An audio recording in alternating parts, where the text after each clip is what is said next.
사랑과 은혜가 충만하신 우리 아버지 하나님 감사드립니다.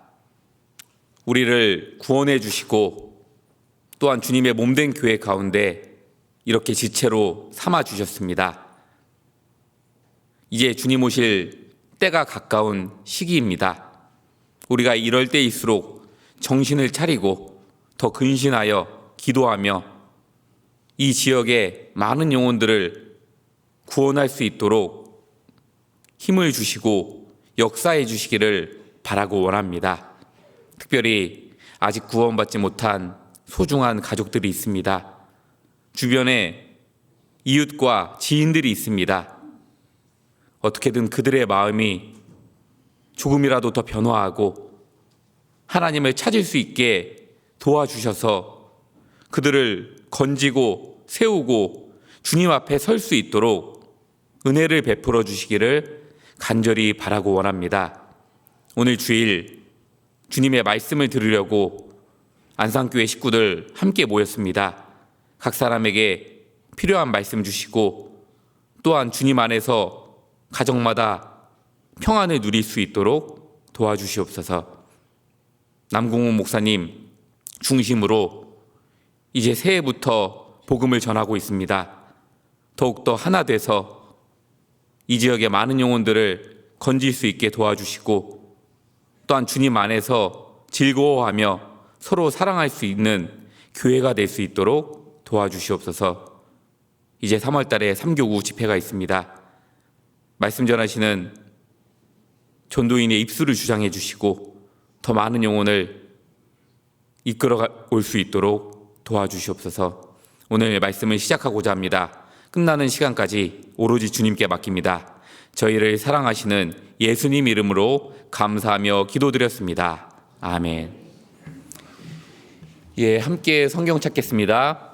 베드로전서 4장입니다.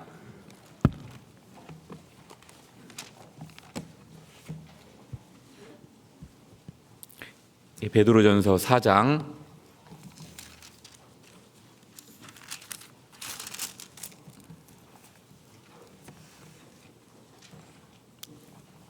예, 7절 말씀입니다. 베드로전서 4장 7절부터 8절까지 말씀입니다. 예, 7절부터 8절까지 말씀 제가 읽도록 하겠습니다. 만물의 마지막이 가까웠으니 그러므로 너희는 정신을 차리고 근신하여 기도하라. 무엇보다도 열심으로 서로 사랑할지니 사랑은 허다한 죄를 덮느니라. 예, 지금 베드로 사도가 말씀하시기를 만물의 마지막이 가까웠으니 그러므로 정신을 차리고 근신하여 기도하라. 이 베드로가 이 예언의 말씀을 했을 때가 2000년 전입니다. 이것을 기록하면서 만물의 마지막 때가 가까웠다. 주님 모실 때가 다가오고 있다. 이것을 말씀하셨습니다. 그런데 벌써 얼마나 지났습니까? 2000년이 지난 오늘입니다. 그렇다면 이 예언의 말씀은 과연 틀린 것일까? 결코 그렇지 않습니다. 실제 예수님 오실 때부터가 이미 말세입니다. 히브리서 9장에는 무엇을 말씀하셨습니까? 자기를 단번에 제사를 드려 죄를 없게 하시려고 세상 끝에 나타나셨느니라. 주님께서는 세상 끝에 나타난다고 말씀하셨죠.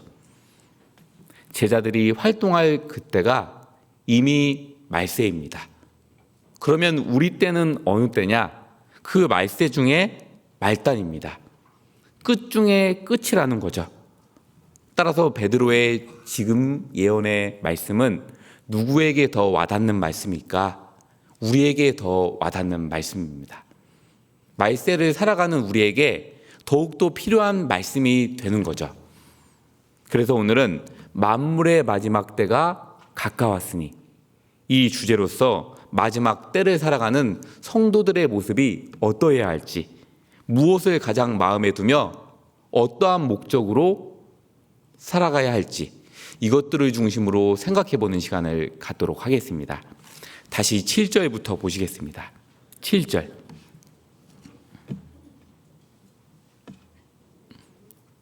만물의 마지막이 가까웠으니 그러므로 너희는 정신을 차리고 근신하여 기도하라. 예, 만물의 마지막이 가까웠다. 세상 끝이 왔음을 말씀하고 있습니다. 예수님의 초림이 그대로 이루어졌습니다. 그렇다면 그분의 재림도 말씀 그대로 이루어지게 됩니다. 지금 세상을 보면 어떻습니까? 이제 예수님 오실 때가 가까워지고 있다는 것을 실감할 수밖에 없습니다. 아, 이제 만물의 마지막 때다. 이제 곧 주님 오신다. 이것을 느낄 수밖에 없다는 겁니다. 지금 세상을 보면 성경이 말하는 모든 말세의 징조가 다 이루어진 시대를 우리는 살아가고 있습니다. 어느 때도 성경이 다 이루어진 것을 본 세대는 없었습니다. 그 말세의 징조를 다 눈으로 본 세대는 아무 때도 없었죠. 2000년 전에 성경이 온 땅에 전파됐습니까? 그렇지 않았죠. 이스라엘 중심으로 전파되기 시작했습니다. 이스라엘은 회복되었습니까? 당대에 이루어지지 않았죠. 회복은커녕 이스라엘은 큰 환난과 곤란과 핍박을 받게 되었죠. 마지막 때의 징조가 다 이루어지지 않았습니다. 그런데 우리는 어떠합니까? 마태복음 24장, 예수님이 직접 하신 예언의 말씀이 다 이루어지고 있다는 것을 두 눈으로 보고 있습니다. 우리는 그 말씀을 묵상할 때면 이제 주님 오신다. 이것을 크게 느낄 수밖에 없는 상황입니다. 예수님께서 공생의 당시 무엇을 말씀하셨습니까? 처처에 기근과 온역이 있다. 이것을 말씀하셨습니다. 최근 몇 년을 돌아보면 어떻습니까? 온역. 이것이 기승을 부렸죠. 대표적으로 코로나19. 그때 우리는 어떠했습니까? 대강당에서 말씀을 듣지 못했습니다. 오늘 이 자리에 몇 분 앉아 계셨죠. 전도인들 두세 분과 목사님 혼자서 설교를 하셨습니다. 그때 아무 데나 갈 수 없었죠. QR코드를 찍고 관공서를 출입하고 병원을 가고 심지어 커피숍에도 들어가지 못했습니다. 허락을 받고 뭔가 인증을 하고 들어갔었죠. 그걸 보면서 무슨 생각을 했습니까? 이제 통제사회가 멀지 않았구나. 한 사람이 나타나서 이 세상을 이끄는 것이 가능해지고 있는 시대이구나. 이것을 느꼈습니다. 그리고 주님께서는 마지막 징조로 무엇을 말씀하셨습니까? 불법이 성하고 사랑이 식어질 것을 예언하셨습니다. 멸망 직전은 항상 그래왔습니다. 노아의 홍수 당시 세상은 어떠했습니까? 악으로 달려갔습니다. 그 노아의 홍수 때의 표현에 보면 혈육 있는 자의 행위가 폐괴함이었더라. 이 죄악이 온 땅 위에 차고 쓸어버릴 심판을 받을 날은 악이 극에 달했습니다. 그런데 지금 우리 시대는 어떠합니까? 불법이 성한 시대이죠. 최근에 일어난 묻지마 살인 사건, 자신의 분풀이로 남의 집에 들어가 칼로 찌르고 죽이고 심지어 여자를 때리고 심지어 학생이 선생님을 폭행하고 그러한 불법이 난무하는 일이 일어나고 있습니다. 물론 과거에도 있었죠. 하지만 지금은 빈번하게 일어나고 있습니다. 그리고 이 밖에도 사랑이 식어지고 있다는 것을 느끼지 않습니까? 한통법 폐지. 과거에는 그런 것이 있을 수가 없었습니다. 국민 정서에 큰 문제가 되었죠. 보도조차 하기 어려웠습니다. 그런데 지금은 어떠합니까? 서로 옹호해 주는 분위기입니다. 그럴 수 있지, 저럴 수 있지. 그러한 분위기로 악으로 달려가고 있는 중이죠. 과거에는 이웃끼리도 사랑이 있었습니다. 인사를 하고 정을 나누고 전도하기도 훨씬 쉬웠습니다. 그런데 지금은 어떠합니까? 이웃끼리 얼굴 볼 일 별로 없어지죠. 인사하고 서로 왕래하는 일은 거의 없습니다. 이것도 마지막 시대의 징조입니다. 그리고 이것보다 더 확실한 증거, 그것은 무엇입니까? 성경 이 본문 잡고 찾아보시겠습니다. 데살로니가 후서 2장입니다.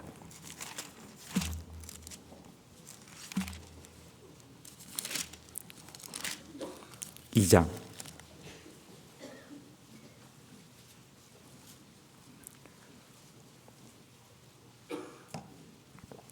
3절입니다.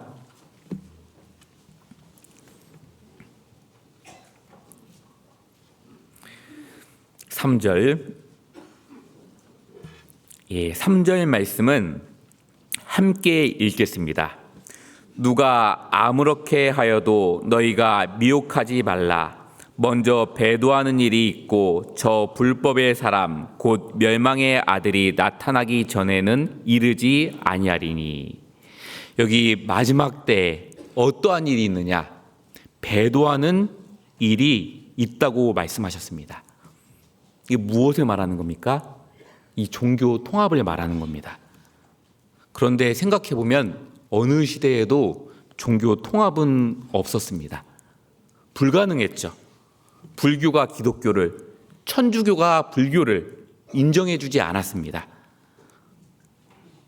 그래서 대대로 무엇이 있어 왔습니까? 종교 전쟁이 상당히 많이 일어났습니다. 그런데 지금은 어떠합니까? 서로가 존중해주는 분위기입니다. 서로가 하나 되고 천주교가 기독교를 인정해주고 기독교가 불교를 인정해주고 과거에 없었던 배도하는 일이 일어나고 있습니다. 바이든 대통령이 취임식 때 한 목사가 어떻게 기도한 줄을 다 아시죠? 미국은 기독교 그 위에 세워진 나라 아닙니까? 그 한 목사가 예수님의 이름으로 기도합니다. 과거에 그러했습니다. 이제는 그렇게 하지 않았죠. 모든 신의 이름으로 걸고 기도했습니다. 배도하는 일이 일어나고 있는 중입니다. 주님은 이것을 통해 무엇을 가르쳐 주십니까? 만물의 마지막이 가까웠다. 이제 세계가 하나 되고 적그리스도가 출현하게 될 것이다. 나의 재림이 가까워지고 있다. 이것을 일깨우고 있습니다.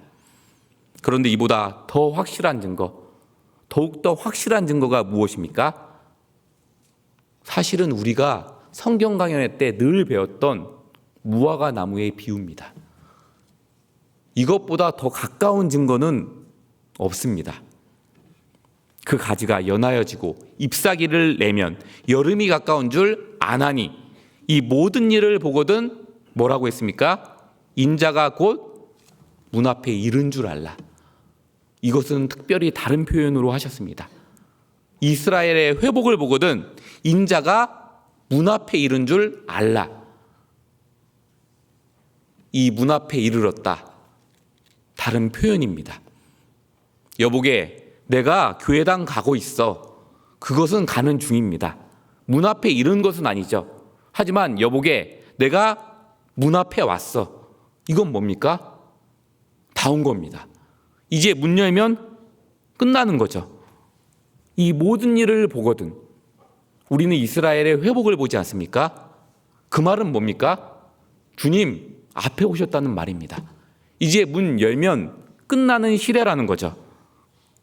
그런데 왜 아직까지 오시지 않으실까? 이유는 단 한 가지죠. 자신의 때가 이를 때까지 어떻게든 기회를 조금 더 주시고자 하는 주님의 뜻입니다. 지금도 복음을 위해 어떻게든 열심히 전하는 무리가 있기 때문에, 불쌍하게 여겨야 할 만한 그 한 사람이 있기 때문에, 그래서 기회를 주고 계시다고 생각합니다. 하지만 그 많은 기회가 있어도 반드시 주님의 때는 올 수밖에 없습니다. 그것이 만물의 마지막 때입니다. 그러면 그때 너희는 어떻게 해야 되냐? 베드로는 지금 그것을 권고하고 있습니다. 다시 본문 말씀 돌아가시겠습니다. 베드로전서 4장 7절입니다. 만물의 마지막이 가까웠으니 그러므로 너희는 정신을 차리고 근신하여 기도하라. 여기 만물의 마지막이 가까웠으니, 이 만물의 마지막이 가까웠다는 뜻은 이방인들에게 멸망이요 우리에게는 영원한 천국을 말해주고 있습니다. 이 마지막은 새하늘과 새 땅을 바라보도다. 우리는 이제 주님이 오셔서 영원한 천국에 들어가서 영생복락을 누리고 영원토록 주님과 살게 됩니다. 이보다 더 기쁜 날은 없죠. 마지막 만물의 때는 그와 같은 것입니다. 그런데 구원받지 못한 사람은 어떠합니까? 멸망하는 겁니다. 우리는 승리의 계가를 부르고 기쁨을 만끽하는 반면에 그들은 저주스럽고 눈물 나는 날입니다. 그런데 너희가 그러한 천국을 상속받은 자로서 그 마지막 만물의 때에 어떻게 살아야 되느냐? 여기 그 자세가 기록되어 있는 겁니다. 뭐라고 했습니까? 너희는 정신을 차리고 근신하여 기도하라. 이 짧은 말씀 속에 참으로 중요한 것을 담고 있습니다. 주님은 마지막 만물을 말하면서 그러므로 너희는 근신하고 정신 차리고 기도하라. 여기에서 중요한 단어가 무엇인 줄 아십니까? 그러므로입니다. 주님께서 말씀하시는 동시에 그러므로라는 단어입니다. 그러므로 너희는 뭐뭐하라. 이 말은 뭡니까? 상당한 중요한 예언입니다. 그리고 반드시 그렇게 되는 겁니다. 이 세상에서의 그러므로 하고 붙이는 말은 상당히 틀릴 때가 있습니다. 오늘 비가 옵니다. 그러므로 우산을 챙기십시오. 항상 맞습니까? 그렇지 않죠. 웬걸 비가 온다고 했는데 안 왔네. 안 온다고 했는데 오네. 그러므로 무엇을 말해도 틀립니다. 법칙화 같은 것도 마찬가지죠. 그것이 변경될 때가 있고 수정 보완될 때가 있습니다. 그것은 늘 그렇게 이루어지지 않습니다. 하지만 성경에서 그러므로 너희는 이렇게 하라. 그 명령할 때는 항상 어땠습니까? 반드시 그렇게 되는 겁니다. 누가복음 6장에 보면 비판하지 말라. 그리하면 너희가 비판을 받지 않을 것이요. 이 비판하지 말라. 인생 중에 경험해 보시지 않았습니까? 내가 비판하지 않으면 비판을 받지 않는 거죠. 비판을 하면 비판이 돌아오게 됩니다. 주님의 말씀은 자신의 때에 맞게 정확하게 역사하십니다.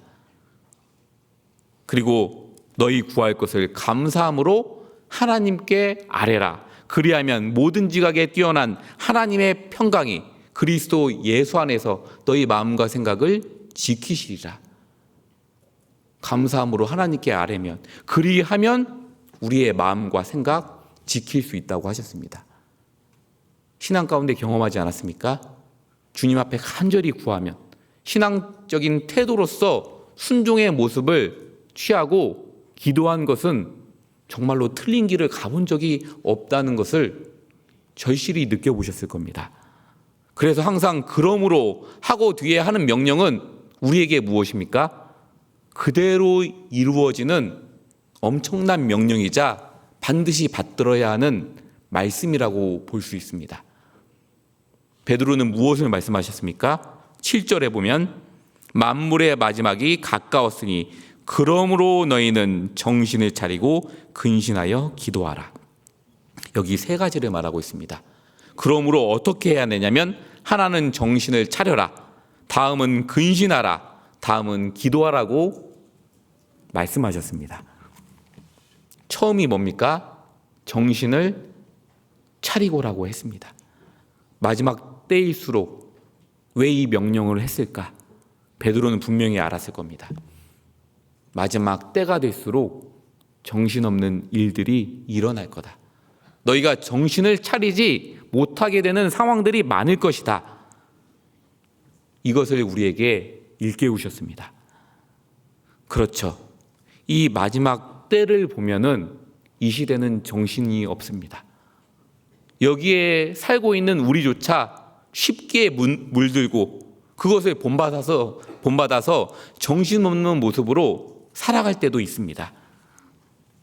최근 이 시대 사람들 어떠합니까? 하나같이 다 정신없는 경우가 허다합니다. 이제 불심판이 찾아오고 멸망의 때가 이르렀는데 나는 피할 곳을 찾지 않겠다? 이것은 정신이 없는 겁니다. 잠시 후에 이 백화점이 무너져 내립니다. 다 피하십시오. 방송 내고 사람들이 가서 나가라고 하고 아주 크게 소리쳤습니다. 그런데 나는 안 나가겠다고, 쇼핑 더 해야겠다고, 옷 좀 사야겠다고, 거울 보면서 이거 이쁘네 한다면 뭡니까? 이게 정신이 있는 겁니까? 없는 겁니까? 그건 없는 겁니다. 사실 그분이 내 가족이면 억장이 무너지는 거죠.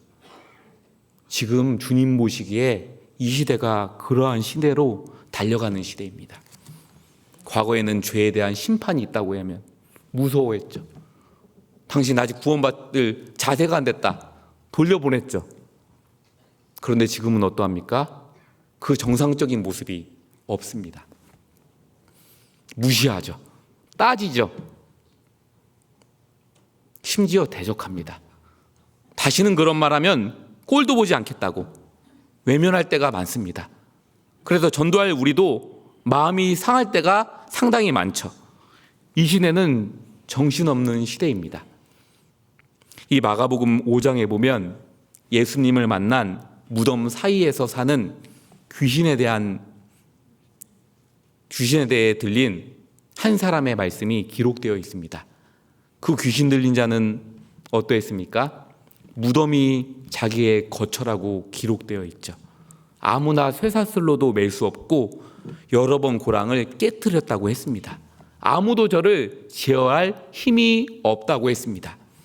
그런데 이 사람이 한 행동이 무엇입니까? 밤낮 무덤 사이에서 소리를 질렀습니다. 돌로 제 몸을 상하게 하고 고랑을 깨트렸습니다. 막 소리를 질렀습니다. 이것이 무슨 모습입니까? 정신이 없는 사람의 모습이죠. 구원받지 못한 사람의 모습입니다. 무덤 사이에 거했다는 것은 무엇입니까? 장망성에 거하고 있는 겁니다. 장차 망할 성에 거하고 있는 거죠. 벌거벗은 상태는 뭡니까? 구원의 옷을 입고 있지 않는 부끄러운 상황입니다. 그리고 제 몸을 상하게 하고 소리를 지른다. 이건 뭡니까? 이상한 말을 하고 헛된 것에 분유하며 자기를 상하게 하는 중인 겁니다. 심판에 심판을 더하는 상황인 거죠. 이 사람은 제정신이 아닌 사람입니다. 그런데 베드로는 왜 이것을 말씀하시면서 정신을 차리라고 우리에게 말씀하셨을까? 우리도 구원받은 사람으로서 그와 같이 죽은 행실로서 본을 받고 살아가는 모습을 취할 수 있기 때문에 하시는 말씀입니다. 마치 죽은 행실에 빠져 허랑방탕하게 살며 인생을 허비할 수 있기 때문에 우리에게 일깨우고 계시는 중인 겁니다. 그러면 너희는 그때 어떻게 해야 되냐? 너희는 정신을 차리고 근신하여 기도하라. 여기 근신하고 기도하라고 했습니다. 이 근신이라는 말은 성경에 참으로 중요한 단어입니다. 한문으로 표현하면 이해하기가 쉬운데 삼갈근, 삼갈신 해서 혀를 삼가고 마음과 행동을 삼가는 겁니다. 마지막 때가 될수록 혀와 마음과 모든 행실을 삼가 절제하고 통제해야 될 것을 가르쳐 주시는 겁니다. 헬라어로도 이 근신은 상당한 교훈을 줍니다. 술 취하지 않는 맑은 정신 상태, 이것을 근신이라고 합니다. 사람이 술에 취하면 몽롱해지지 않습니까? 쓸데없이 소리를 지르고 행동을 하고 과격해지고 정신없는 행동을 합니다. 그렇지 않는 상태, 이것이 근신입니다. 그러니까 뭡니까? 나의 생활 가운데 세상의 쾌락에 물들지 않고 구별되고 말과 행동을 똑바로 말씀 중심으로 하는 태도가 근신하는 자세입니다.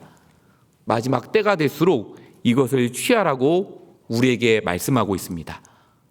왜 그러냐면 이것을 제대로 취하지 않으면 시간을 허송세월 수 있기 때문에 그렇습니다. 영혼을 못 건지고 생애를 마무리할 수 있어서 그렇습니다. 주님 오실 그날 많은 영혼을 놓칠 수 있기 때문에 하시는 말씀입니다.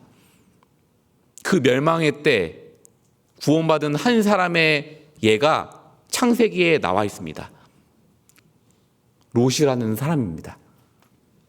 그가 살았던 곳은 어떠했습니까? 우리처럼 불심판이 예비된 곳이었습니다. 결국 약속대로 심판은 내려오게 되었습니다. 그런데 그가 했던 행동 충격적이었습니다. 식구들을 데리고 나옵니까? 안 나옵니다. 그때 아주 우리에게 교훈되고 찔림이 되고 내 마음을 바꿔야겠다라는 말을 그가 하게 됩니다. 뭐라고 합니까? 롯이 지체하매. 지체했다는 건 뭡니까? 망설이는 겁니다. 이제 불심판이 찾아온다고 예언했으면 무조건 찾아오게 되는데 망설이고 있는 겁니다. 지체를 하고 있는 거죠. 그런데 생각해 보면 이제 곧 망하는데, 바로 망하는데 지체할 겨를이 있습니까?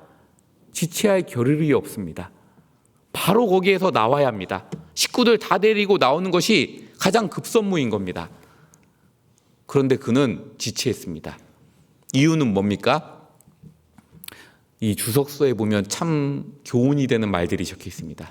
롯이 가진 그 재물을 놓기가 어려웠을 거다. 그는 처음 아브라함을 떠날 때도 그러한 자세가 문제가 됐었습니다. 하지만 마지막 그때에도 움직이지 않았던 이유는 그것일 것이다. 학자들의 여러 견해입니다. 그런데 일부 참 공감된다고 생각합니다. 무언가 포기하지 않는 그것, 그를 붙들고 있는 그것을 버리지 않았으니까 지체하는 것이 맞을 겁니다. 오늘날도 그럴 수 있죠. 세상에 취해서, 여러 가지에 취해서 주님 오실 그날을 예비하지 않으며 내 시간을 낭비할 수 있습니다. 자칫하면 지나친 사회적인 활동, 경제적인 활동, 취미 활동, 온갖 시간을 나를 위해서 사용할 수 있다는 겁니다. 우리는 영혼을 위해서 가장 투자해야 되고 나의 신앙을 위해서 투자해야 되고 장차 오실 주님을 맞이하기 위해서 내 온 신앙생활을 해야 되는 이 상황에 다른 부차적인 많은 것들에 내 모든 것을 바치며 살아갈 수 있게 되는 겁니다. 그러면 결국 어떻게 되겠습니까? 후회가 남을 수밖에 없는 겁니다. 그래서 베드로는 너희가 정신을 차리고 근신해야 한다. 이것을 일깨워 주신 겁니다. 그렇다면 우리에게 필요한 자세가 무엇이겠습니까? 마지막 때가 될수록 근신하기 위해서 우리에게 필요한 자세가 바로 이걸 겁니다. 성경 찾아보겠습니다. 에베소서 5장입니다.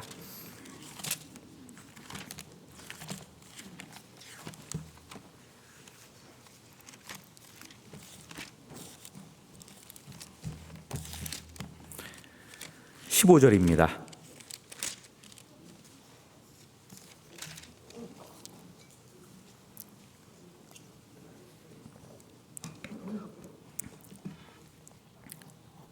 (5장 15절입니다) 그런즉 너희가 어떻게 행할 것을 자세히 주의하여 지혜 없는 자 같이 말고 오직 지혜 있는 자 같이 하여 세월을 아끼라. 때가 악하니라. 17절은 함께 읽겠습니다. 그러므로 어리석은 자가 되지 말고 오직 주의 뜻이 무엇인가 이해하라. 지금 바울은 에베소 성도에게 악한 때에 어떻게 살아야 할 것을 우리에게 가르쳐주고 있습니다. 간단히 말하면 어떻게 하라고 한 겁니까? 세월을 아끼라. 때가 악하니라. 우리 식대로 말하면 지금은 악할 때 아닙니까? 정말로 악해진 때죠. 이때 세월을 아껴라. 이렇게 말씀하고 있습니다. 왜냐하면 자칫하면 시간을 헛된 데 사용할 수 있어서 그렇습니다. 자칫하면 그 빠른 시간 가운데 정말 중요한 일을 놓칠 수 있기 때문에 이 말씀을 하고 있는 겁니다. 우리는 시간이 정말로 빠르다는 것을 상당히 많이 느낍니다. 때가 악할수록 정말로 세월은 빨리 지나갑니다. 과거에는 주 6일째, 7일째 정말로 힘들었고 시간이 없는 것처럼 보였습니다. 지금은 주 5일째입니다. 그런데 한가합니까? 절대 아닙니다. 훨씬 더 바빠졌습니다. 어떻게 할 수 있습니까? 자녀를 양육하는 어머니를 봐도 쉽게 느낄 수 있습니다.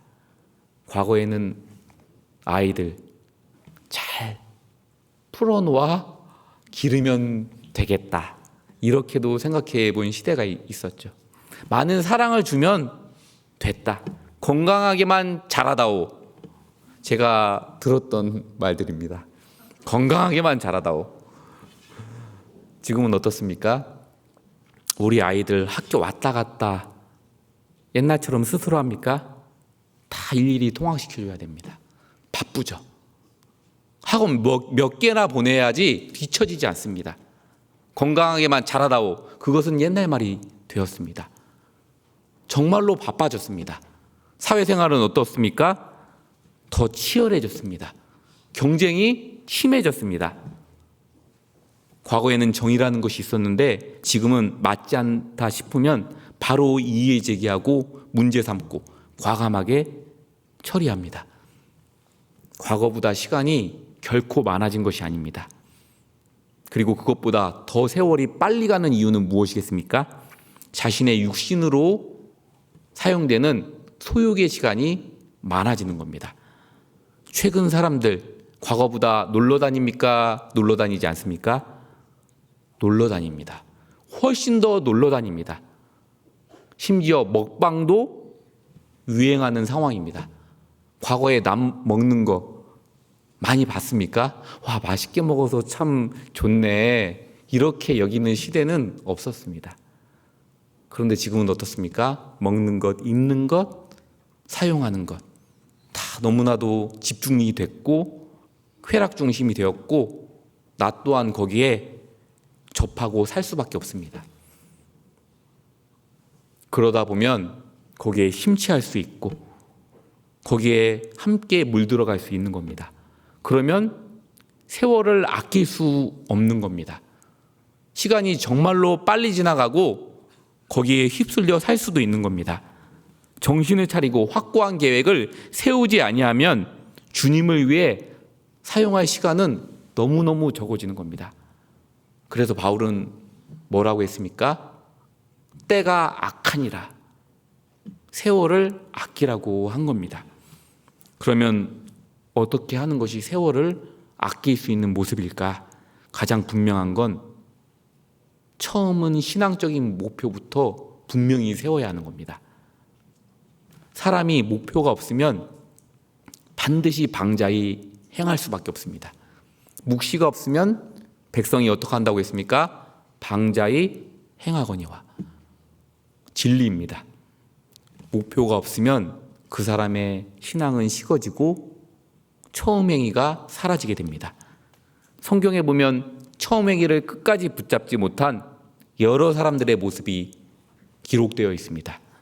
우리가 잘 아는 솔로몬, 그는 처음 목표는 분명하지 않았습니까? 이스라엘을 잘 다스려서 하나님의 백성으로 살게 하겠다. 그 분명한 목표가 그에게 있었습니다. 그러니까 하는 행동이 뭡니까? 간구였습니다. 하나님 앞에 소원을 구했죠. 심지어 꿈에서도 주님께서도 나타나셨습니다. 내게 무엇을 하여 줄꼬 구하라. 수도 구하지 않고 명예도 구하지 않고 원수 멸하는 것도 구하지 않았습니다. 오로지 지혜 구했습니다. 어떤 지혜입니까? 하나님의 지혜였습니다. 받았습니다. 의롭게 사용했습니다. 이스라엘은 평온했고 나라가 잘 되었습니다. 심지어 기생의 그 아이 반으로 갈라 나눠 가져라 그 유명한 재판도 그때 한 겁니다. 그 바쁜 와중에서도 그렇게 비천한 여인의 사정을 알아주고 영향력을 행사하고 많은 사람이 하나님을 섬길 수 있도록 영향력을 미치는 일을 했습니다. 그런데 그가 나중에 어떻게 바뀝니까? 우상 숭배하는 모습으로 바뀝니다. 모든 것을 다 이루어 놓고 크게 이루어 놓고 그 말년을 헛되게 보내게 됩니다. 목표를 상실한 사람의 결과의 모습입니다. 그런데 반면에 이 목표의식이 끝까지 뚜렷한 분이 있었습니다. 세월을 아끼는 분이 있었습니다. 그분이 누굽니까? 우리의 구주 예수님입니다. 예수님은 목표가 분명하셨죠. 다 이루었다 하시고 영혼이 돌아가시니라. 그분의 목표는 영혼을 살리는 목표였습니다. 제자들에게 주신 목표이자 우리에게 주신 목표가 그분에게는 있었습니다. 어떻게 계획하고 살아갔습니까? 세월을 아끼셨습니다.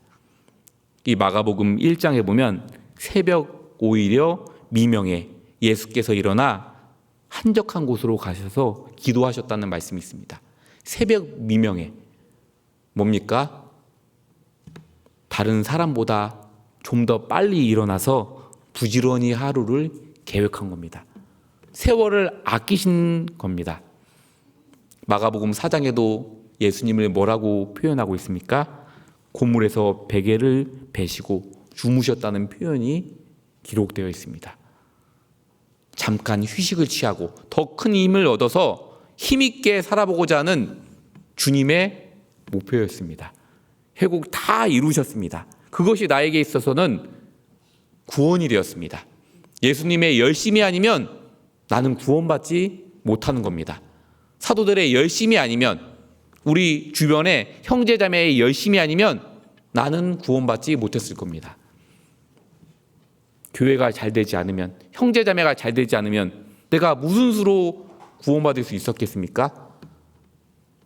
형제자매의 힘, 그 영향력으로 나는 진리의 말씀을 듣고 깨닫게 된 겁니다. 그러니까 뭡니까? 세월을 아끼는 것은 한 영혼을 구원하는데 결정적인 역할을 할 수 있다는 겁니다. 그래서 우리는 어디에 투자를 해야 될 것인가? 세월을 아껴야 될까? 근신하여 살아가야 될 것인가? 이것을 생각해 봐야 합니다. 만일 목표가 없다면 어떻게 해야 됩니까? 가장 먼저는 목표를 세워야 하는 겁니다. 그리고 근신하는 또 하나의 모습은 덜 중요한데 시간을 사용하지 않고 헛된 데 사용하지 않고 자세히 주의하여 올바른 데 시간을 가장 투자하는 겁니다. 예를 들어 물건 사는 일에 아주 세세하게 디테일하게 계획해서 했습니다. 그러면 결과는 어떻습니까? 성공적인 구입을 하게 됩니다. 남들보다 더 싸게 좋게 구입하는 거 맞습니다. 그거 부인하지 않습니다. 내가 사적인 여러 일을 완벽하게 계획했습니다. 그러면 그 일을 만족하게 누릴 수 있고 즐길 수 있고 취할 수 있습니다. 그것이 맞습니다. 여행이든 오락이든 그 무엇이든지 마찬가지입니다. 그런데 그렇게 하다 보면 정작 중요한 영혼을 건지는 일에, 기도하는 일에, 말씀을 읽는 일에 방해받을 수 있는 겁니다. 사람이 작은 물건 하나도 사는데 피곤하고 지치지 않습니까? 에너지가 소모됩니다. 그 모든 것이 사실 일입니다. 이것에 지쳐서 정작 중요한 내 신앙과 여러 가지 투자해야 될 부분에 내 마음과 힘을 쏟을 수 없게 되는 겁니다. 이유는 왜입니까? 한계가 있어서 그렇습니다. 사람에는 육체의 한계, 마음의 한계, 생각의 한계가 있는 거죠. 어디에다 사용했으면 그것은 사용 못하는 겁니다. 그래서 우리는 자세히 주의하여 세월을 아껴야만 근신하여 살아갈 수 있게 되는 겁니다. 그리고 근신이란 또한 무엇일까? 이 모습입니다. 고린도후서 11장입니다. 고린도후서 11장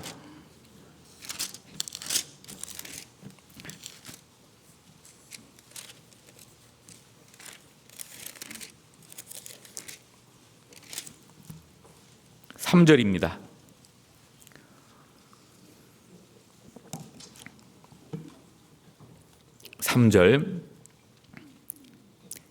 뱀이 그 관계로 이와를 미혹해 한 것 같이 너희 마음이 그리스도를 향하는 진실함과 깨끗함에서 떠나 부패할까 두려워하노라. 여기 뱀이 그 관계로 이와를 미혹해 한 것 같이라고 했습니다. 이게 무슨 말입니까? 지금도 그리스도인의 마음을 이 마귀가 미혹해 하고 번뇌케 하고 시험 받게 해서 넘어지게 하는 일이 있다는 겁니다. 그렇게 되면 어떻게 됩니까? 진실함과 깨끗함에 떠나 부패하는 모습으로 살게 되는 겁니다. 이는 근신하는 모습이 아닙니다. 금신은 뭐라고 했습니까? 삼가는 것을 이라고 말씀드렸습니다. 이것은 삼가는 모습이 아닙니다. 마귀는 우리의 배후에서 항상 역사합니다. 복음을 변질시킬 때도 어떻게 합니까? 서서히 변질시킵니다. 한 번에 하는 것이 아니라 차근차근히 그것을 이루어 갑니다. 사람을 변질시킬 때도 한 번에 이루지 않습니다. 조금씩 마음이 식게 하고 조금씩 멀어지게 하고 조금씩 판단하게 하고 조금씩 불법을 행하게 하고 오늘뿐이야, 이쯤이야 이러한 말로 우리를 유혹합니다. 하와를 유혹하듯이 우리에게도 하는 겁니다. 그래서 우리가 꼭 기억해야 될 것은 근신하려면 항상 작은 유혹과 미혹, 그 죄에 대해서 경계해야 한다는 겁니다. 그래야 근신할 수 있습니다. 하와가 범죄할 때 대단한 것을 범죄했습니까? 처음에 그렇게 나아가지 않았습니다. 먼저 사단의 잘못된 말에 귀를 기울였습니다. 그 잘못된 말을 했을 때 어떻게 해야 됐습니까? 빨리 뱀머리를 부셔서 뱀탕 해 먹었어야죠. 그렇게 했으면 좋았을 뻔했습니다. 하지만 뱀의 말에 잘 기울였습니다. 쓸데없이 그거를 한 겁니다. 그러면서 자꾸 듣게 되니까 어떻게 됩니까? 마음이 변하게 되는 겁니다. 나중에는 자꾸 들으니까 늘 평범했던 그 실과가 다르게 보이는 겁니다. 그리고 하나님이 거짓말하는 것처럼 보이는 겁니다. 완전히 속고 있는 겁니다. 들어서 그렇습니다. 우리도 마찬가지입니다. 평범한 삶 가운데 왜 내 마음이 변할까? 그냥 변하는 게 아닙니다. 그것은 착각이죠. 무언가를 잘못 접하고 보고 들었다고 볼 수 있습니다. 깨끗함에 떠나 부패하게 하는 무언가를 자꾸 듣고 보게 되는 겁니다. 그러면 어떻게 됩니까? 마치 하나님이 거짓말하는 것처럼 보입니다. 성경의 말씀이 사실이 아닌 것처럼 느껴집니다. 영원한 천국, 지옥, 그것이 별로 와닿지 않습니다. 주님의 말씀이 신령하게 느껴지질 않습니다. 그래도 세상은 이렇지. 잘못된 생각과 말과 마음을 품게 됩니다. 변하는 거죠. 그렇게 되면 교제도 싫어지고 기도도 싫어지고 말씀도 싫어지는 겁니다. 근신을 못하게 되는 겁니다. 그렇다면 근신하려면 어떻게 해야 될까? 듣는 것부터 바꿔야 하는 겁니다. 내가 잘못된 것을 들어서 마음이 부패하였다면 반대로 어떻게 하면 됩니까? 바른 것을 들어서 마음을 변화시키면 되는 겁니다. 갓난아이와 같은 신령한 젖을 사모해서 하나님의 깨끗한 말씀을 듣고 묵상하면 내 마음은 자연스럽게 변합니다. 절대로 내가 결심하고 바뀌어야지 한다고 마음 바뀌는 것 아닙니다. 어떠한 사람이 참 나에게 미운 짓을 항상 보이고 골라서 행동했습니다. 야, 저 사람에 대한 마음 바꿔야지, 사랑해야지 싶습니까? 안 바뀝니다. 마음이라는 것은 쉽게 바뀌는 것이 아닙니다.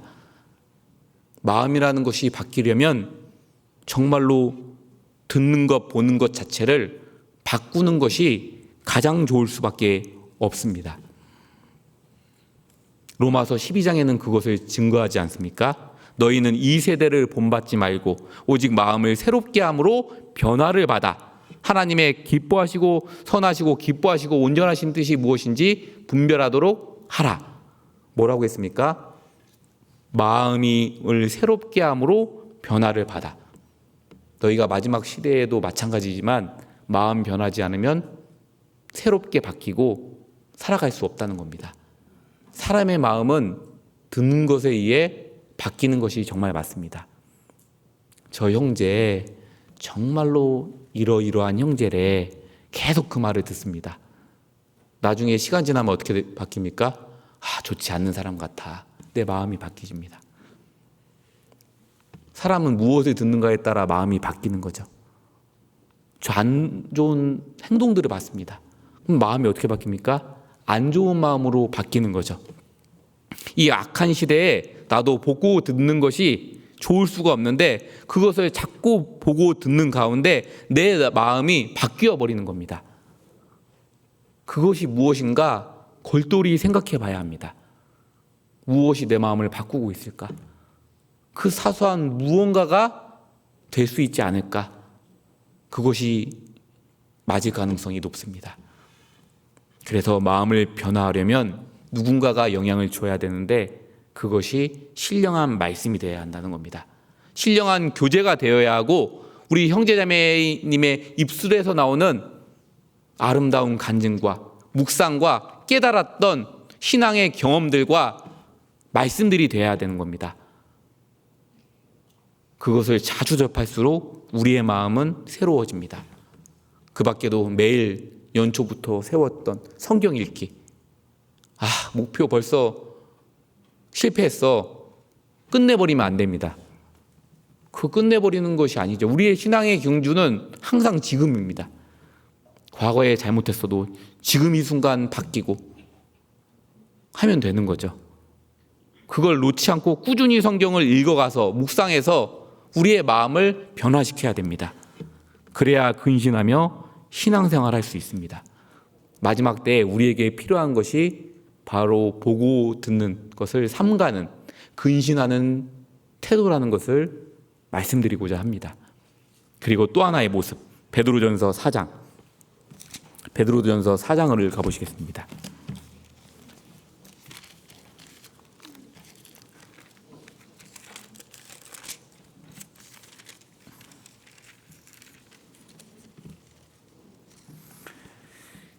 예.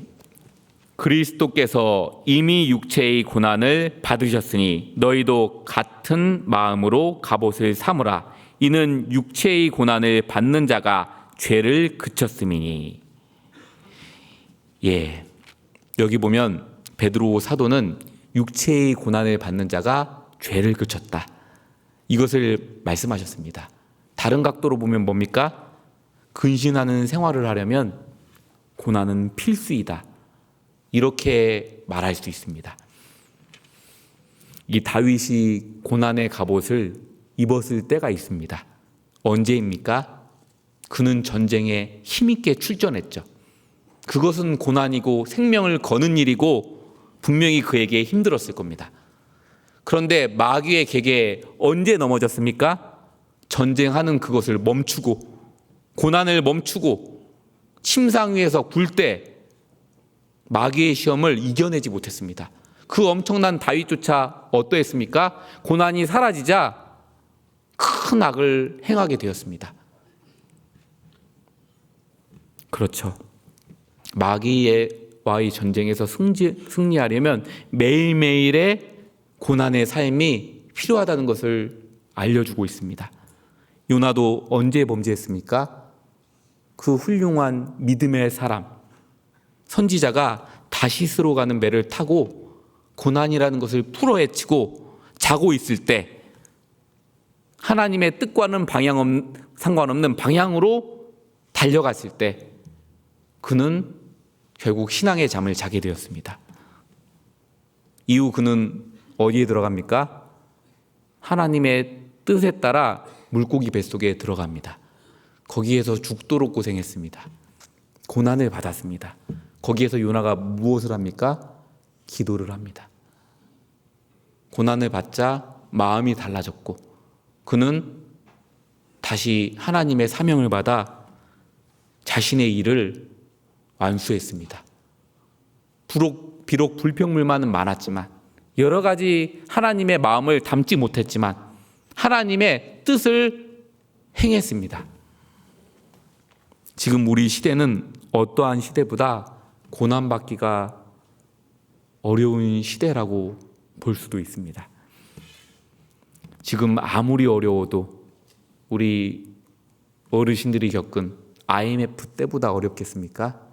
그때를 생각해 보면 굉장히 어려웠던 분들도 많았을 겁니다. 과거 형제자매의 개입이 지금보다 심합니까? 과거에는 우리도 어려서 함부로 말하고 행동하고 그러한 경험들 상당히 많으셨을 겁니다. 교제에 빠지면 교제보다 중요한 것이 어디 있냐고 막 혼났습니다. 기억나시는 분들도 있을 겁니다. 지금은 참 자율이 주어지고 자신의 인생에 대해서 함부로 말하기도 어려워지고 조심스러워지는 것이 지금 이 시대입니다. 다른 말로 고난이라는 것이 자원하고 더욱더 받고자 하는 열심 있는 의미가 아니면 내가 자연스럽게 피할 수도 있는 겁니다. 그러면 어떻게 됩니까? 말씀은 듣긴 듣는데 신앙생활을 하긴 하는데 정말로 주님이 원하시는 뜻대로 열심히 있는 모습으로 살아갈 수 없을 수 있는 겁니다. 그래서 우리는 어떻게 해야 됩니까? 고난에 자원해야 합니다. 봉사가 없다면 좀 더 봉사하기를 애쓰고 더욱더 구역에서 참여하고자 하는 여러 가지 문자와 그러한 메시지 가운데 응답하고 나아가고 함께 고난을 받아야 합니다. 이제 전도 집회가 있고 주님의 복음이 1년 동안 계속해서 전해질 텐데 나는 군사로서 어떻게 해야 되겠습니까? 함께 동참하고 참여해야 되는 겁니다. 이것 자체가 고난 아니겠습니까? 2시간 말씀 듣는 것이 결코 쉽습니까? 쉽지 않습니다. 일주일에 한 번과 일주일 내내는 정말로 다릅니다. 이 일에 참여해야 되는 겁니다. 그래야 여러 영혼이 구원받아가고 내 신앙이 새로워지고 내 가족들 구원받을 수 있는 겁니다. 그렇지 않겠습니까? 주님이 그 사람의 마음을 열어주시고 그 사람의 마음을 보시고 상대방을 구원받게 해주시는 것이지 전도자가 말씀 잘한다고 내가 전도한다고 그 영혼이 쉽게 구원받는 것이 아닙니다. 만일 그렇게 말하려면 우리 교회를 대적하고 나간 그 목회자들이 성공할 수 있어야 됩니다. 우리와 똑같은 말씀 들고 나간 거 아닙니까? 우리와 나눠진 거 아닙니까? 가서 똑같은 집회했죠. 그런데 왜 말씀 듣고 구원 못 받습니까? 참 그것도 신기한 겁니다. 그 능력이 어디 있었던 겁니까? 전도자의 말씀에 있었던 것이 아니죠. 형제자매가 연합하는 사랑 속에서 정말로 뜨거운 기도 속에서 주님이 역사해 주시니까 일어나는 일이었습니다. 반대로 나를 통해서 역사하려면 내가 어떻게 해야겠습니까? 더욱더 주님 안에서 성실한 근신하는 자세를 갖춰야 하는 겁니다. 그래야 내 주변에 있는 영혼들의 마음을 주님이 작업하시고 열어주는 일을 하십니다. 그래야 반드시 구원받게 되는 겁니다. 그래서 우리가 이제 연간 일어나고 있는 교회의 일정 가운데 적극적으로 참석하고 동참하고 내 마음과 뜻을 담아 하는 것이 마땅하다고 생각이 듭니다. 그리고 여기 7절 보시겠습니다. 7절. 만물의 마지막이 가까웠으니 그러므로 너희는 정신을 차리고 근신하여 기도하라. 여기 근신하여 기도하라. 이 마지막 때를 말하면서 근신과 함께 기도하라고 하셨습니다. 왜냐하면 때가 있을수록 주님의 힘이 아니면 버티기 어려운 시대가 찾아와서 그렇습니다. 전적인 주님의 능력과 기도에 힘의 공급이 없으면 나는 도저히 이 몰려오는 환난과 같은 유혹과 핍박을 이겨낼 수 없는 겁니다. 어쩌면 지금은 순교 시대보다 더 어려운 때를 살아가는 성도라는 말이 있습니다. 그렇죠. 과거에는 복음을 전할 때 목숨도 잃을 각오를 하고 전해줬어야 했습니다. 아, 내가 오늘 하루 복음 전하다가 주님 앞에 갈 수 있겠구나, 이런 생각을 하고 살았습니다.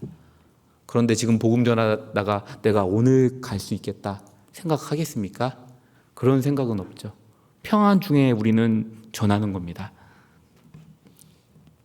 정반대인 시대를 살아가고 있습니다. 위기의 상황도 과거의 때처럼 많지 않습니다. 동족의 위험, 바다의 위험, 자지 못하고 헐벗고 춥고 떨고 이런 것은 없습니다. 오히려 고민스러운 것은 무엇입니까? 좀 더 질 좋게 사느냐, 못 사느냐, 그런 것이 고민스럽습니다. 넘치는 사회의 악으로 인해 보는 것이 너무나도 괴롭고 그것이 고민스러울 때가 우리에게 많습니다. 그때 너희는 어떻게 해야 되느냐?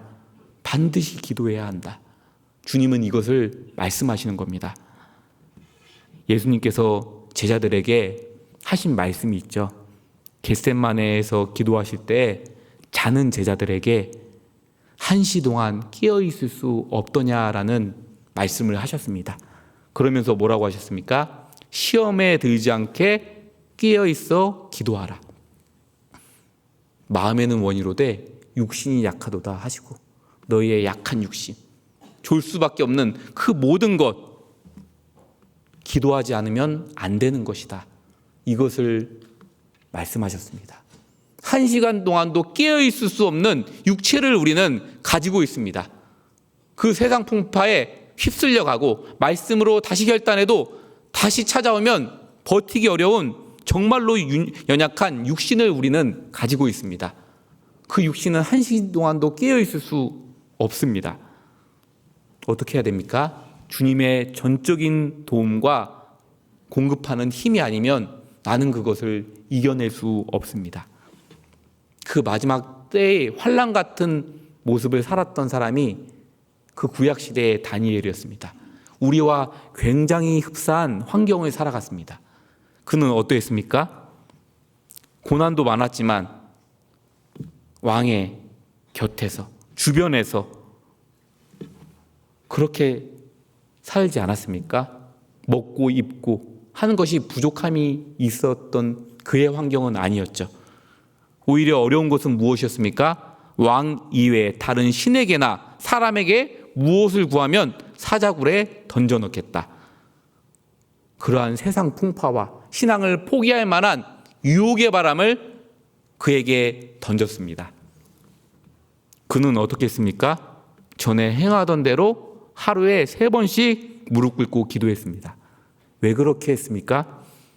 어떠한 방법으로도 이겨낼 수 없다는 것을 그는 알아서 그렇습니다. 우리도 마찬가지죠. 마지막 때 나에게 주어지는 모든 일, 내 힘으로 할 수 없을 때가 많습니다. 그 유혹을 이겨내기도 어렵고 주님의 도우심이 아니면 선을 행하고 영혼을 건지는 그 일이 마치 불가능한 것처럼 보입니다. 세상이 악해져서 그렇습니다. 하지만 악해졌다고 가만히 있을 수 있습니까? 그럴 수 없습니다. 기도해야 합니다.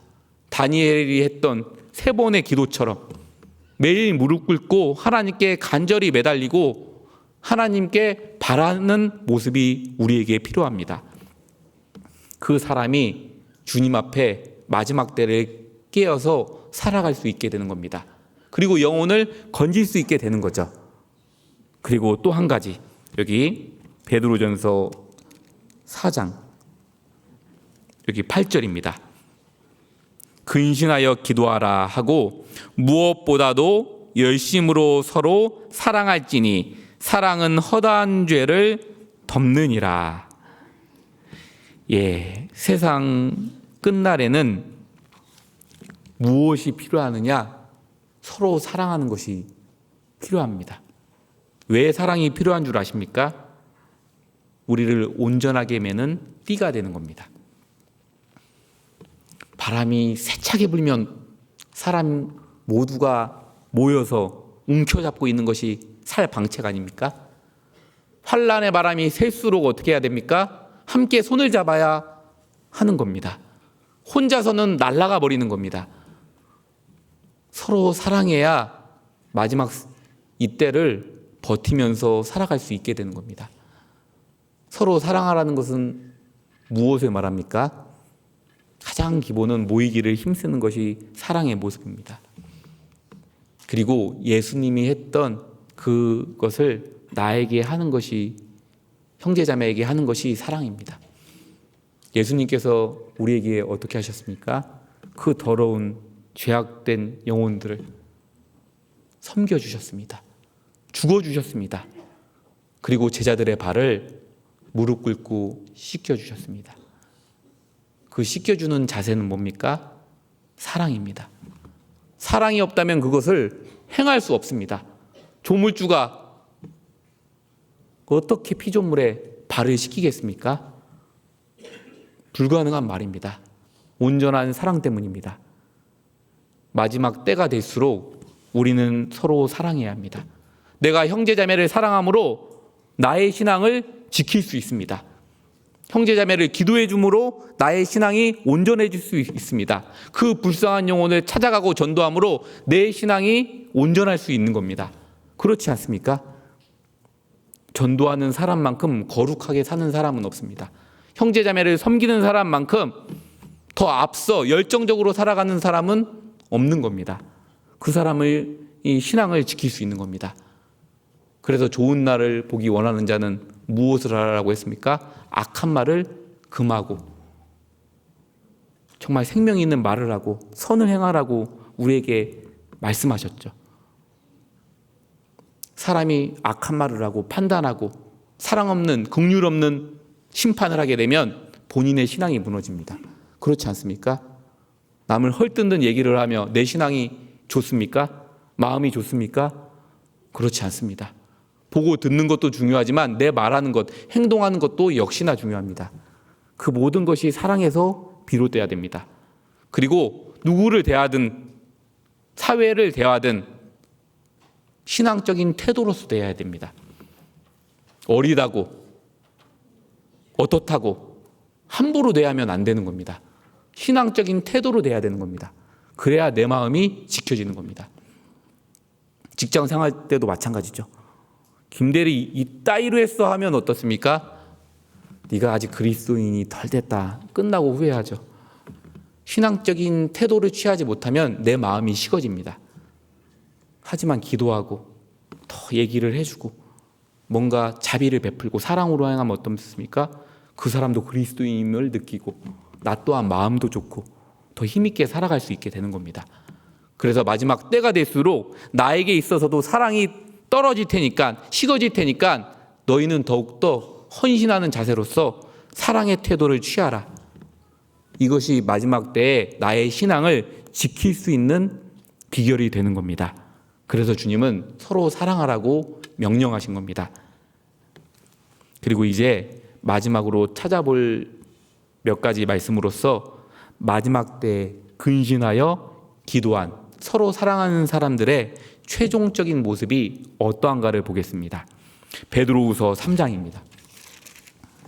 3장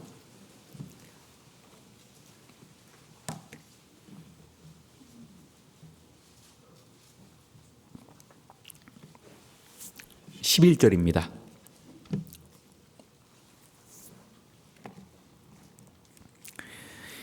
이 모든 것이 이렇게 풀어지리니 너희가 어떠한 사람이 되어야 마땅하뇨.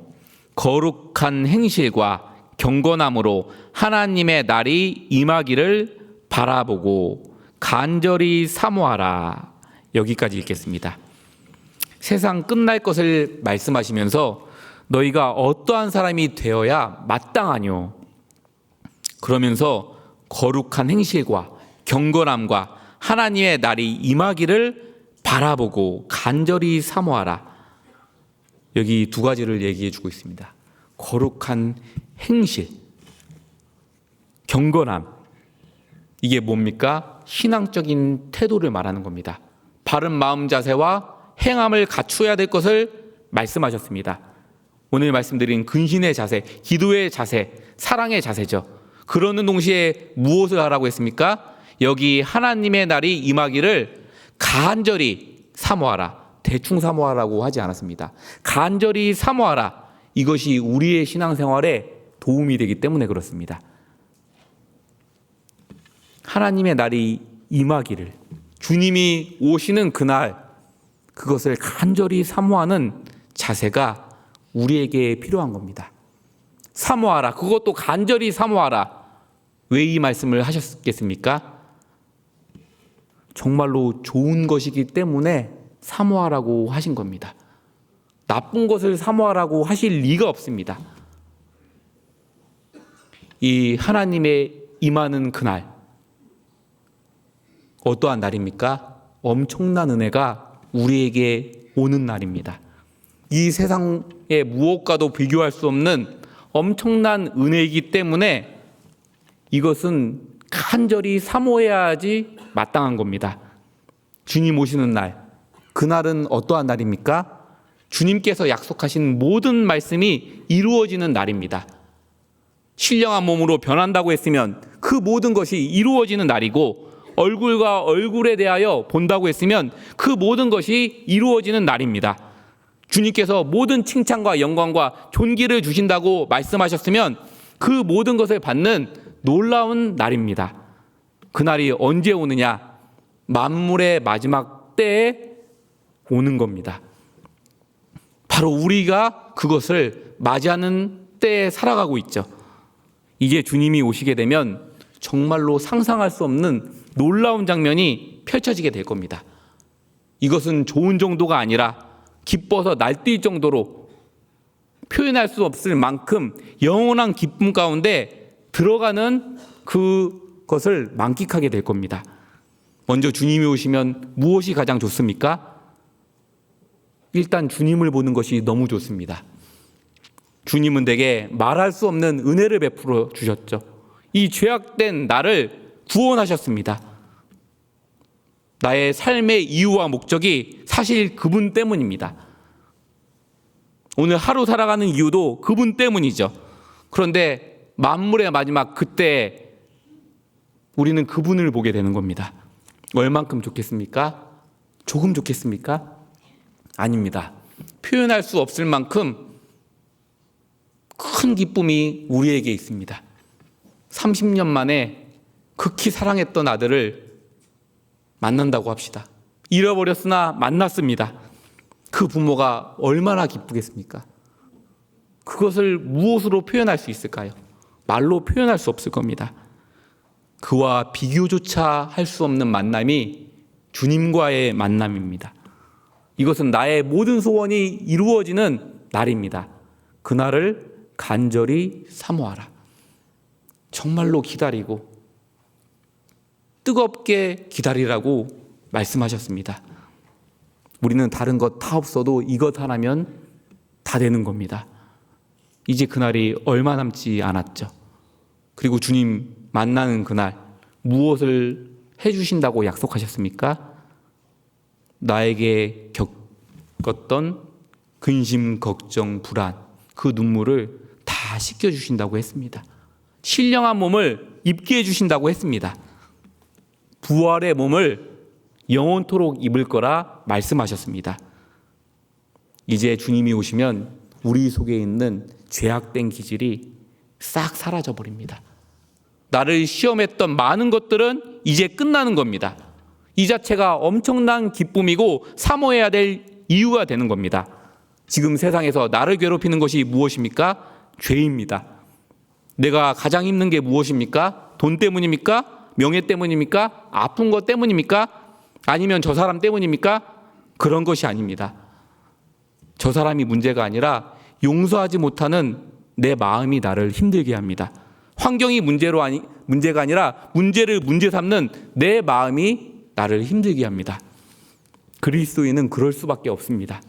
그런데 그날은 신령의 몸을 입고 부활의 몸을 입고 그 육신의 모든 기질은 다 사라져 버립니다. 이날은 정말로 사모할 만한 날이 되는 겁니다. 그리고 이날을 사모하라고 말씀하신 이유는 이 좋은 것을 사모하지 않으면 신앙이 처지기 때문에 그렇습니다. 사람은 자신의 소망이 무엇이냐에 따라 인생이 결정나게 되어 있습니다. 소망 없는 사람은 뭡니까? 항상 악을 치닫고 살아가게 되죠.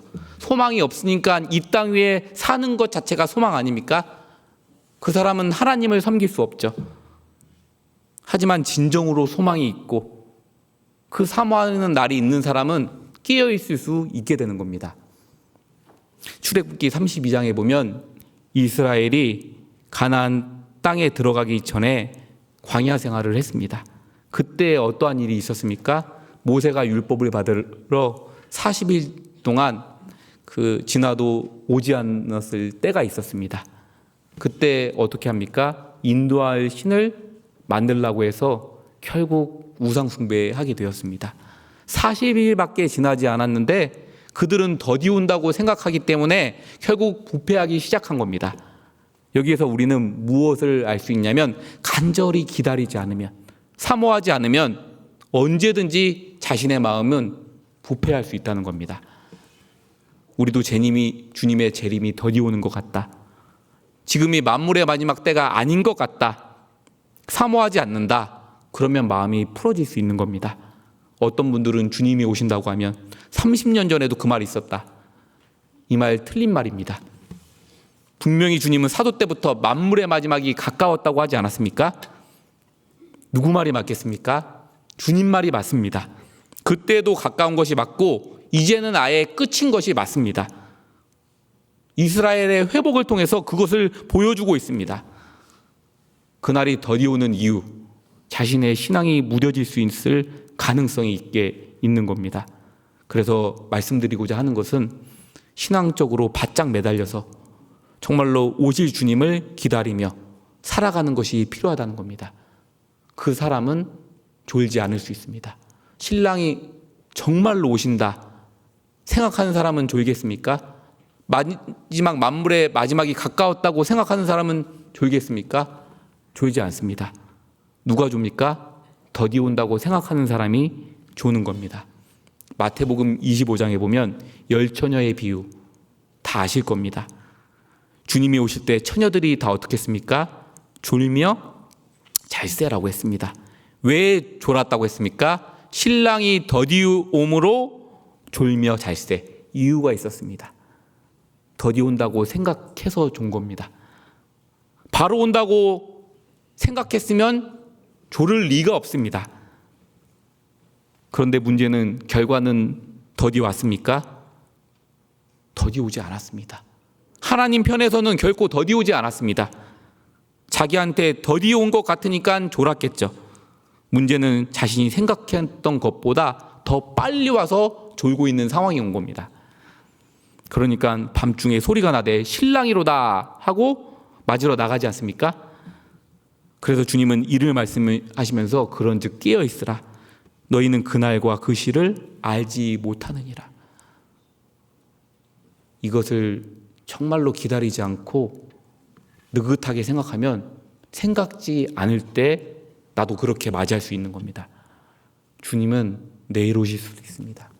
이번 연도에 오실 수 있죠. 항상 오실 수 있는 겁니다. 이에 대한 경각심과 늘 마음속에 새기는 자세가 필요합니다. 하나님의 날이 임하기를 간절히 사모하고 기다리는 것이 필요합니다. 지금 어느 때입니까? 주님 오실 임박한 때가 이미 왔습니다. 이제 우리의 구원이 처음 믿을 때보다 가까웠음이니라. 이제 가까운 정도가 문 앞에 온 정도가 되었습니다. 이제 머리를 들 때입니다. 이제 그날을 사모하고 우리는 준비해야 합니다. 베드로는 그것을 권면하고 있습니다. 그리고 여기 12절을 보시겠습니다. 12절.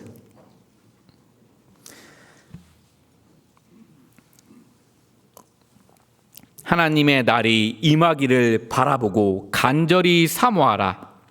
그날에 하늘이 불에 타서 풀어지고 체질이 뜨거운 물에 녹아지려니와. 13절 말씀은 함께 읽겠습니다. 우리는 그의 약속대로 의에 거하는 바 새하늘과 새 땅을 바라보도다. 인류의 마지막, 만물의 마지막 때 어떻게 됩니까? 체질의 뜨거운 물에 풀어지는 것처럼 온 세상은 불로써 멸망받게 됩니다. 살아남을 자가 없고 후에는 영원한 멸망입니다. 그러나 구원받은 우리는 뭐라고 했습니까? 그의 약속대로 의에 거하는 바 새하늘과 새 땅을 바라보도다. 주님의 약속이죠. 영원한 천성이 예비되어 있음을 알 수 있습니다. 그리고 그 땅을 바라보게 되는 겁니다. 거기에 내가 있습니다. 이 날이 결코 멀지 않았죠. 그러면 이 날을 준비하는 그리스도인, 그들은 어떻게 해야 되느냐? 거룩한 행실과 경건함으로 하나님의 날이 임하기를 바라보고 간절히 사모하라. 이 마지막 때엔 우리는 간절히 살면서 신앙적인 태도로서 힘차게 살아가야 합니다. 내가 가졌던 집, 모든 영화, 모든 것들 다 내려놓고 가게 되는 겁니다. 오직 무엇만 들고 갑니까? 내가 영혼을 위해서 살았던 삶, 형제자매와 사랑했던 삶, 내가 주의 영광을 위해서 고난받던 하루하루의 삶만을 가져가고 가게 되는 겁니다. 이제 그날이 우리 앞에 오고 있습니다. 어쩌면 올해 그날이 올 수도 있습니다. 그날을 사모하는 자로서 우리는 뭡니까?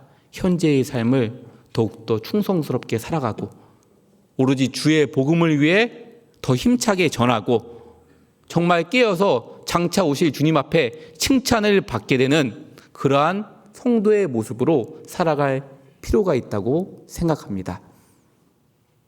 오늘 만물의 마지막 때, 이때 어떻게 살아야 할 자세를 생각해 보았습니다. 우리 안산교회 식구들이 올 한 해 이제 새로운 목사님과 새로운 마음으로 더 힘차게 전도했으면 좋겠습니다. 그래서 정말로 내가 올 한 해 끝났을 때 내가 성장했다. 정말로 마지막 때를 살아가는 성도로 부끄러움 없이 살아갔다. 영혼을 건졌다. 그러한 열매와 결과를 바라보는 식구들이 되기를 간절히 바라고 소원합니다. 함께 기도하고 마치겠습니다.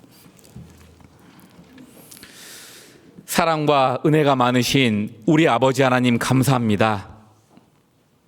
오늘 마지막 때의 성도의 자세를 생각해 보았습니다. 주님 오시는 그날 우리는 영광 중에 주님을 만나게 됩니다. 그 좋은 날을 맞이하는 성도로서 더 이 땅 위에서의 삶을 깨어서 헌신하고 복음을 전하며 주님 보시기에 합당한 삶을 살아갈 수 있도록 도와주시옵소서. 올 한 해 안산교회를 통해 더 많은 영혼들이 구원받고 기뻐하고 이 교제 가운데 함께 거하기를 바라고 원합니다. 하나님께서 그 능력을 주시고 힘을 주셔서 그 모든 일을 성취할 수 있도록 도와주시옵소서. 우리를 사랑하시는 예수님 이름으로 기도드렸습니다. 아멘.